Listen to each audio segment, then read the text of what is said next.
Hola, Spire Velas, welcome back Inspire in Minutes. Perkenalkan, saya Getria, Senior Consultant dari Spire Research and Consulting. Di edisi Spire in Minutes kali ini, kita akan membahas transformasi ekonomi Indonesia menuju Blue Economy. Seperti yang sudah kita ketahui, saat ini Indonesia sedang bertransformasi menuju Blue Economy atau ekonomi biru. Ingin tahu lebih lanjut mengenai Blue Economy? Stay tune ya.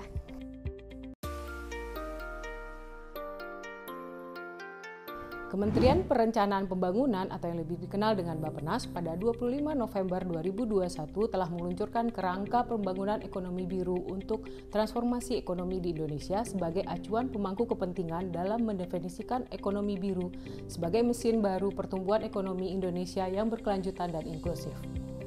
Pada tahun 2045, potensi Blue Economy Indonesia diperkirakan mencapai 1,33 miliar US dollar dan mampu menyerap 45 juta lapangan pekerjaan. Sebelum kita masuk lebih dalam membahas mengenai transformasi ekonomi Indonesia menuju Blue Economy, mari kita pahami terlebih dahulu apa itu Blue Economy. Konsep Blue Economy pertama kali diperkenalkan oleh entrepreneur, ekonom sekaligus penulis Belgia Gunther Paul yang mencoba menawarkan solusi atas sistem ekonomi dunia yang cenderung eksploitatif dan merusak lingkungan. Menurut Gunther Paul, ekonomi biru menawarkan solusi permanen bagi sistem ekonomi dunia dengan memanfaatkan sumber daya alam semaksimal mungkin, bukan hanya recycle tapi juga regenerate, yaitu menciptakan atau menghasilkan sesuatu yang baru dari ekses produk sebelumnya secara berkesinambungan. Dengan demikian, keseimbangan ekosistem alam dapat tetap terjaga karena manusia hanya memanfaatkan seperlunya atau secara efisien. Adapun Bank Dunia memaknai Blue Economy sebagai pemanfaatan sumber daya laut secara berkelanjutan untuk pertumbuhan ekonomi, perbaikan mata pencaharian dan pekerjaan dengan tetap menjaga kesehatan ekosistem laut. Sementara itu, Uni Eropa mendefinisikan Blue Economy sebagai semua aktivitas ekonomi yang berkaitan dengan samudra, laut, dan pantai dengan cakupan yang luas meliputi sektor-sektor ekonomi, baik yang telah mapan maupun yang masih tumbuh. Mengapa Indonesia memilih mengadopsi ekonomi? Yuk kita cari tahu. Faktor pertama tentunya kondisi geografis Indonesia. Indonesia merupakan negara dengan garis pantai terpanjang kedua di dunia yaitu 108 km dan juga luas perairan Indonesia sebesar 6.400 km persegi. Faktor kedua tentunya potensi sumber daya laut Indonesia yang sangat besar.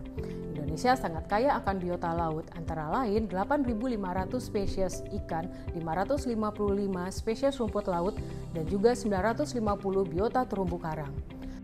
Selain itu, Indonesia juga merupakan salah satu eksportir ikan laut terbesar di dunia dengan pendapatan 6,24 miliar US dollar dengan volume 1,22 juta ton pada tahun 2022.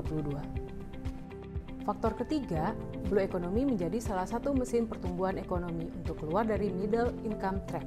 Indonesia telah menjadi negara middle income selama 30 tahun dan hingga saat ini belum mampu untuk naik menjadi negara maju. Digitalisasi ekonomi, industrialisasi, Blue Economy, dan bioekonomi diharapkan dapat membuat ekonomi Indonesia pada tahun 2025 sampai 2029 akan tumbuh antara 6 sampai 6,5% dan di atas 7% setelahnya. Pada tahun 2045, Indonesia ditargetkan mencapai PDB sebesar 9,8 triliun US dollar.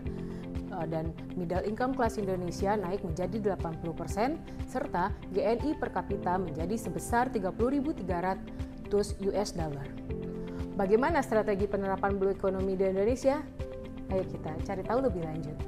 Implementasi Blue Economy dibagi menjadi 5 fase, yaitu fase pertama tahun 2023 sampai 2024, penguatan konsolidasi ekosistem Blue Economy Indonesia dengan memperkuat koordinasi antara pemangku kepentingan di Indonesia, baik pemerintah maupun swasta. Fase kedua, tahun 2025 sampai dengan 2029, mengembangkan Blue Economy sebagai sumber pertumbuhan ekonomi baru Indonesia melalui adopsi teknologi dan peningkatan investasi di bidang ekonomi kelautan, serta mendorong pengembangan energi baru terbarukan atau EBT, bioteknologi, dan bioekonomi. Fase ketiga yaitu tahun 2030 sampai dengan 2034, diversifikasi dan ekspansi ekonomi kelautan serta EBT, bioteknologi, dan bioekonomi. Fase keempat yaitu pada tahun 2035 sampai dengan 2039, peningkatan kontribusi dan daya saing blue economy Indonesia dengan meningkatkan kualitas dan rantai pasok ekonomi kelautan, meningkatkan sumber daya manusia, serta meningkatkan pengembangan ekonomi lokal berbasis kelautan. Dan yang terakhir, fase kelima, yaitu tahun 2040 sampai dengan 2045, pencapaian blue economy Indonesia yang inklusif, maju, dan berkelanjutan yang tercermin dari meningkatnya kemakmuran rakyat Indonesia, terutama didorong oleh ekonomi kelautan yang berkelanjutan. Nah, apa saja yang sudah dilakukan oleh pemerintah Indonesia hingga saat ini untuk mencapai hal tersebut?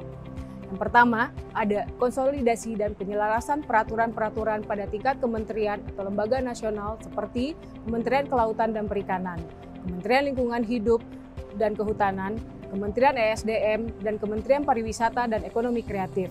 Yang kedua, penerapan Blue Finance berupa penerbitan Blue Bond dengan tenor 7 tahun dan 10 tahun pada bulan Mei 2023 sebesar 20,7 miliar yen Jepang melalui pasar Samurai Bond. Langkah-langkah yang sudah dilakukan oleh pemerintah Indonesia sudah cukup bagus. Mari kita bersama-sama memantau perkembangan Blue Economy ini. Sekian video Spire in Minutes kali ini. Jangan lupa nantikan video-video menarik lainnya. Sampai jumpa, adios!